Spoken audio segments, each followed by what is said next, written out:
अहिले चाहिँ सबै बिरुवाहरू तपाईँले देख्न सक्नुहुन्छ यत्रो यत्रो भइसकेको छ। तर मेन मैले के कुरा देखेँ भने यो सबै जुन माथि धागो दिएको छ योहरू चढेर त्यहाँ फल दिनलाई अहिले सबै नाङ्गै छ भन्नु पर्यो। नाङ्गे भन्नाले पनि खाली नै छन्, यिनीहरूमा चढेका छैनन्, चढिसकेका छैनन् माथि। जहाँसम्म मलाई लाग्छ यिनीहरू चढेर यहाँ छाना जत्तिकै बनिन्छ जस्तो लाग्छ, तर त्यस्तो भइसकेको छैन।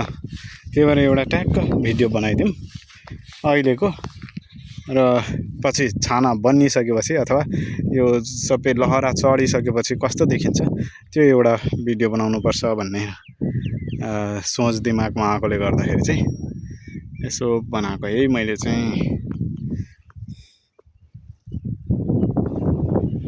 म धेरै कालो भइसकेको रहेछु, ट्याक्क पारेर देख्न सक्नुहुन्छ तपाईँहरूले। धेरै कालो भइसक्यो, खेतमा काम गर्न थालेपछि त्यस्तै हो।